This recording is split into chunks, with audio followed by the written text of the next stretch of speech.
Hey everybody, this is me coming at you live from my kitchen. Well, probably not live. Um, anyhow, I'm going to read you the next chapter of Esperanza Rising. Whoops, that's the back of the book, sorry. Um, this chapter is called Los Melones, Cantaloupes. They reached the border at Mexicali in the morning. Finally, the train stopped moving and everyone disembarked. The land was dry and the panorama was barren, except for date palms, cactus, and an occasional squirrel or roadrunner. The conductors herded everyone into a building where they stood in long lines waiting to pass through immigration. Esperanza noticed that the people in the first cars were escorted to the shortest lines and passed through quickly. Inside, the air was stagnant and thick with the smell of body odor. Esperanza and Mama, their faces shiny with grime and perspiration, looked tired and wilted, and they slumped with even the slight weight of their valises. The closer Esperanza got to the front, the more nervous she became. She looked at her papers and hoped that they were in order. What if the officials found something wrong? Would they send her back to her uncle's? Would they arrest her and put her in jail? She reached the desk and handed over the documents. The immigration official seemed angry for no reason. "Where are you coming from?" She looked at Mama, who was behind her. "We are from Aguascalientes," said Mama, stepping forward. "And what is your purpose for entering the United States?" Esperanza was afraid to speak. What if she said the wrong thing? "To work," said Mama, handing him her documents as well. "What work?" demanded the man. Mama's demeanor changed. She stood up straight and tall and deliberately blotted her face with a handkerchief. She looked directly into the official's eyes and spoke calmly, as if she were giving simple directions to a servant. "I am sure you can see that everything is in order. The name of the employer is written there. People are expecting us." The man studied Mama. He looked at their faces, then the pages, then their faces again. Standing tall and proud, Mama never took her eyes from his face. "Why is it taking so long?" Finally, he grabbed the stamp and pounded each page with the words Mexican National. He shoved their papers at them and waved them through. Mama took Esperanza's hand and hurried her toward another train. They boarded and waited an hour for all the passengers to get through immigration. Esperanza looked out the window. Across the tracks, several groups of people were being prodded into another train headed back toward Mexico. "My heart aches for those people. They came all this way just to be sent back," said Mama. "But why?" asked Esperanza. "Many reasons. They had no papers, false ones, and no proof of work. Or there might have been a problem with just one member of the family, so they all chose to go back instead of being separated." Esperanza thought about being separated from Mama and gratefully took her hand and squeezed it. Almost everyone had boarded except Alfonso, Hortensia, and Miguel. Esperanza kept looking for them, and she became more anxious with each passing minute. "Mama, where are they?" Mama said nothing, but Esperanza could see worry in her eyes too. Finally, Hortensia got on. The train's engines began to chug. Her voice tense, Esperanza said, "What happened to Alfonso and Miguel?" Hortensia pointed out the window. "They had to find some water." Alfonso was running toward the train with Miguel close behind, waving the secret package and grinning. The train slowly started moving as they hopped on. Esperanza wanted to be angry at them for making her anxious. She wanted to yell at them for waiting until the very last minute, just so that they could find water for their package that was probably nonsense anyway.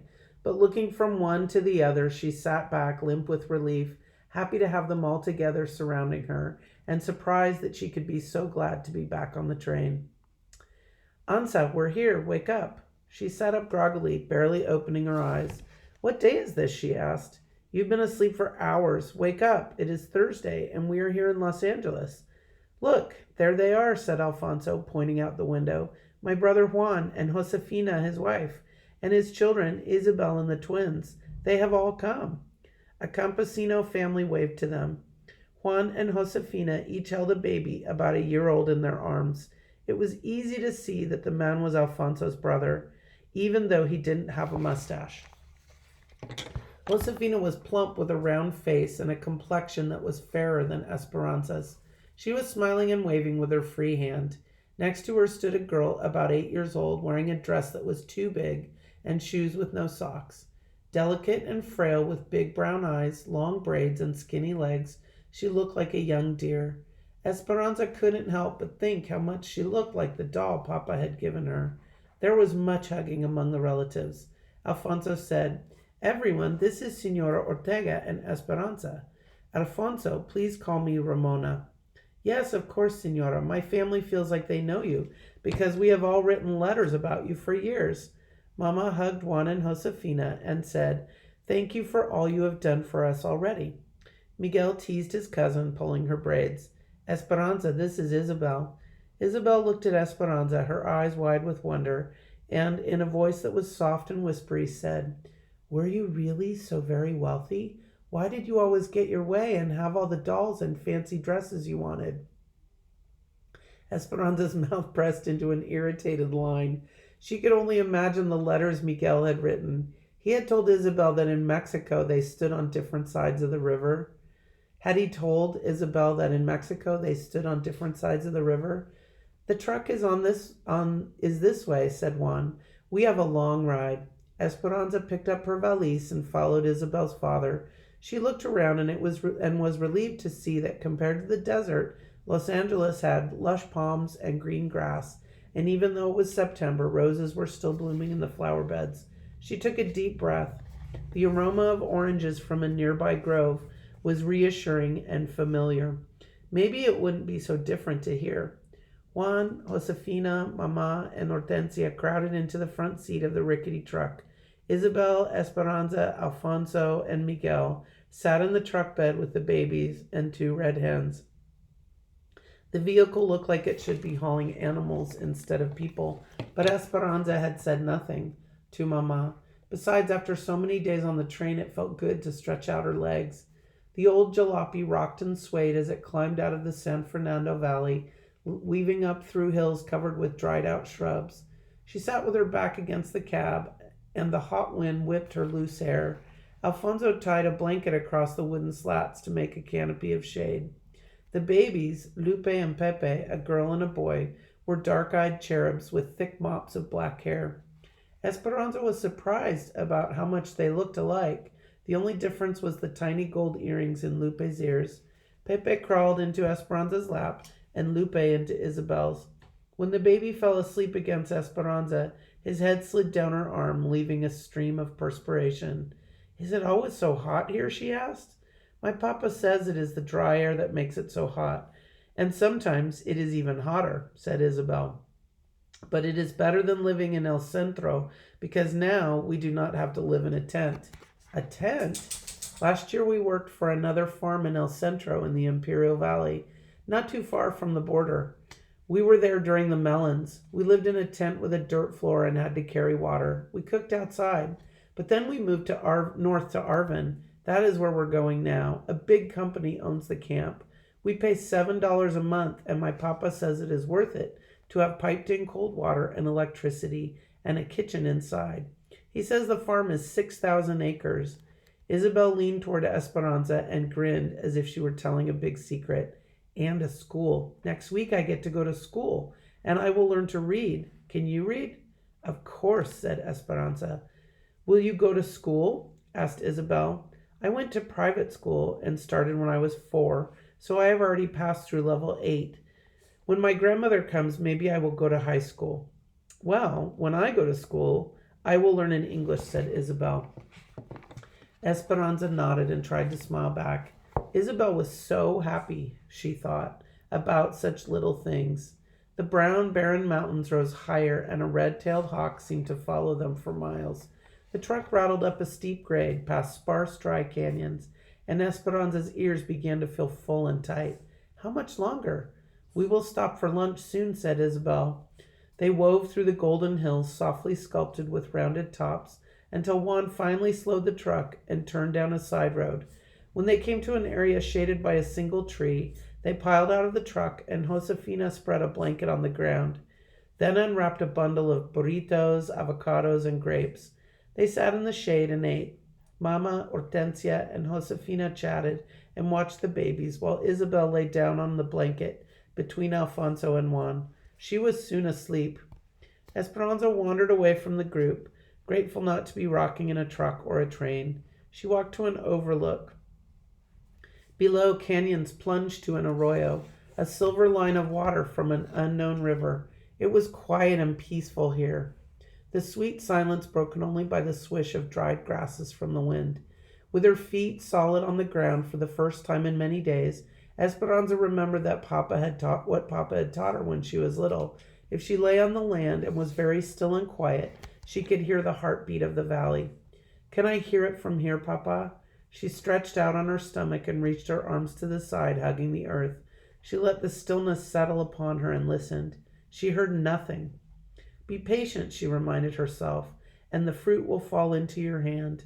She listened again, but the heartbeat was not there. She tried one more time, desperately wanting to hear it, but there was no reassuring thump repeating itself, no sound of the earth's heartbeat or Papa's. There was only the prickly sound of dry grass. Determined, Esperanza pressed her ear harder to the ground. "I can't hear it," she pounded the earth. "Let me hear it."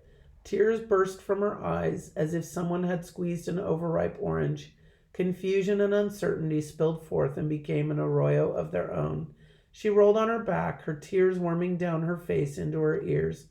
Seeing nothing but the vast sky and dizzying swirls of blue and white, she began to feel as if she were floating and drifting upward. She lifted higher, and part of her liked the sensation, but another part of her felt untethered and frightened. She tried to find the place in her heart where her life was anchored, but she couldn't. So she closed her eyes and pressed the palms of her hands against the earth, making sure it was there. She felt as if she were falling, careening through the hot air. Her skin perspired and she felt cold and nauseous. She took short breaths, heaving in and out. Suddenly the world went black. Someone hovered over her. She sat up quickly. How long had she been in the darkness? She held her pounding chest and looked up at Miguel. "Ansa, are you all right?" She took a deep breath and brushed off her dress. Had she really floated above the earth? Had Miguel seen her? She knew her face was red and blotchy. "I'm fine," she said quickly, wiping the tears from her face. "Don't tell Mama, she worries." Miguel nodded. He sat down close to her. Without asking any questions, he took her hand and stayed with her, the quiet interrupted only by her occasional staccato breaths. "I miss him too," Miguel whispered, squeezing her hand. "I miss the ranch and Mexico and Abuelita and everything. I am sorry about what Isabel said to you. I meant nothing by it." She stared at the dark brown and purple ridges, staggered in the distance, and let the ripe tears cascade down her cheeks. And this time, Esperanza did not let go of Miguel's hand. We will stop right there. I spy romance. Oh. Okay, so we have a little bit more to go on this chapter, and I will read that to you tomorrow. I hope that things are going well with you and with your families, and that you're getting along okay, and that you're finding things to do to entertain yourself. I am getting ready to try a watercolor pack of underglaze that I bought a long time ago that I have never used. And I have some plates to watercolor. So we'll see how they turn out. Also, my ceramic food is going into the kiln this week, trying to decide whether to clear glaze it or not. We'll work on your food when we get back to class eventually, and we'll still do our trade.